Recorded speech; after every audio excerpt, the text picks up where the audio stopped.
When Ronda Rousey made the leap to the WWE from the UFC, she received a ton of mixed emotions. Some thought she would be a home run for the WWE, and others would say that she would fall flat on her face and fail.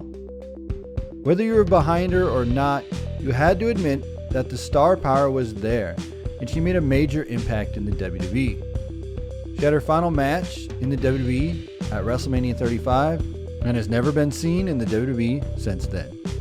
So what happened to Ronda Rousey, and what went wrong with their time in the WWE? The first time we saw the UFC fighter step into the ring was at WrestleMania 31.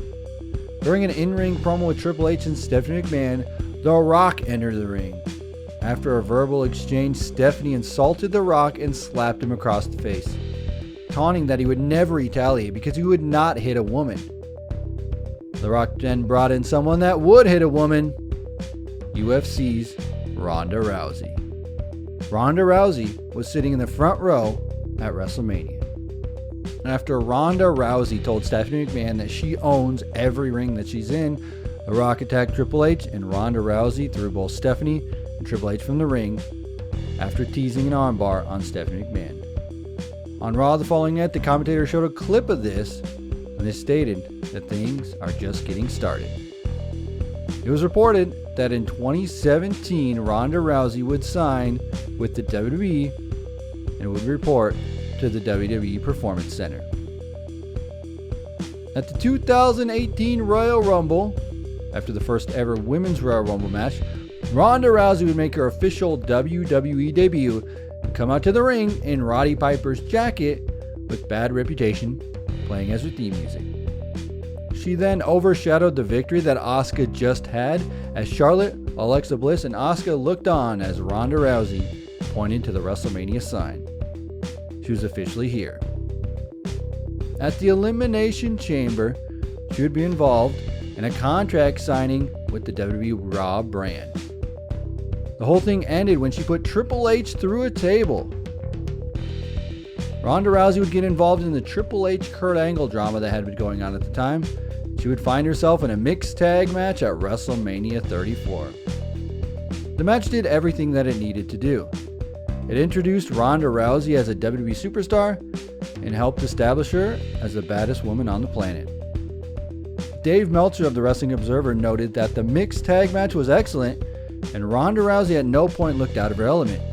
She was crisp in just about everything. And then, he said, it was one of the better pro wrestling debuts I've ever seen. In May, she was challenged by Nia Jax, the then champion of the WWE Raw brand, and it was announced that Ronda Rousey would get her opportunity at Money in the Bank. At the match, Ronda went on to win the match via disqualification after Alexa Bliss attacked Ronda Rousey and Nia Jax. Alexa Bliss would cash in her Money in the Bank contract to become WWE champion against Nia Jax. The match between Nia Jax and Ronda went off fine, and even the biggest critics could agree she felt natural inside the WWE ring. Throughout the next 2 months, Ronda would start her first feud as a part of the WWE with Alexa Bliss over the WWE Raw Women's Championship. This had a suspension in kayfabe of Ronda Rousey after she attacked Alexa Bliss. She also attacked Kurt Angle and multiple officials. After honoring her suspension from in-ring competition, Ronda Rousey received a Raw Women's Championship match by General Manager Kurt Angle against Alexa Bliss at WWE SummerSlam. At SummerSlam, Ronda Rousey would squash Alexa Bliss to win the WWE Raw Women's Championship. A rematch between the two took place a month later at Hell in a Cell, and Rousey once again made Alexa Bliss tap out. Ronda Rousey would then go on to main event the first ever women's pay-per-view, Evolution. She would successfully defend her WWE Raw Women's Championship against Nikki Bella. She would also have matches with Mickie James, Nia Jax, Natalya, and Sasha Banks. In November, Ronda Rousey was supposed to face Becky Lynch at Survivor Series in a champion vs. championship match. However, Becky Lynch was legitimately injured during the invasion angle just minutes after she attacked Rousey backstage. At the event, Rousey faced Charlotte Flair instead and won via disqualification after Flair attacked her with a kendo stick and steel chairs. A month later at TLC, Ronda Rousey would gain revenge against both Flair and Lynch as she pushed them off a ladder during their match, helping Asuka win the SmackDown Women's Championship. Ronda Rousey continued her feud with Becky Lynch, who had just won the Royal Rumble match, and Becky Lynch would challenge her to a WrestleMania match. On February 11th, Monday Night Raw, Vince McMahon suspended Becky Lynch for 60 days in storyline and announced Charlotte Flair would replace Lynch as Ronda Rousey's WrestleMania opponent. On March 4th, Rousey turned heel for the first time in her career when she cut a promo on the fans and attacked both Flair and Lynch at the same time. At Fastlane, Lynch faced Flair in a match where if she won, she would be inserted into the WWE Raw Women's Championship match at WrestleMania. Rousey attacked Lynch during the match, giving Lynch a disqualification victory. Thus, the WrestleMania match was now a triple threat between Ronda Rousey, Charlotte Flair, and Becky Lynch. WWE announced that Rousey's title defense would be a main event of WrestleMania 35, making it the first women's match to close WrestleMania.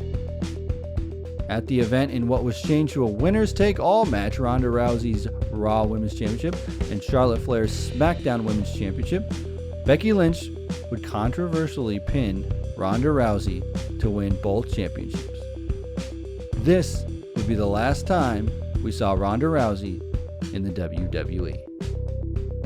So what happened, and what kept Ronda Rousey away from the WWE? When Ronda Rousey came into WWE, she made a big splash. She looked like a natural in the ring and was even able to become the Raw Women's Champion. There was a few things going on that made her run less successful, and what made her stay away from the WWE. Many fans never accepted Ronda Rousey as a WWE superstar and felt that when she was unhappy, she would leave the WWE. At the same time Ronda Rousey was champion on Raw, Becky Lynch was organically getting over on SmackDown. Becky Lynch had become the man character, following that broken nose. She was a wrestler that many wanted to see succeed, but for whatever reason, she had never gotten the success that the other Four Horsewomen had gotten in the WWE. She was the hardcore WWE fans' top women wrestler. When Ronda Rousey was in the WWE, she had a ton of critics that had gotten to her head.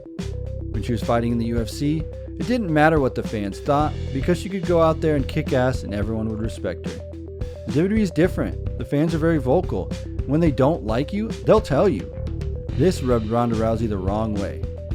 She had this to say about the fans. What am I doing it for if I am not being able to spend my time and my energy on my family, but instead spending my time on energy on a bunch of fucking ungrateful fans that don't even appreciate me? At the end of the day, I was just like, fuck these fans, dude. My family loves me and they appreciate me.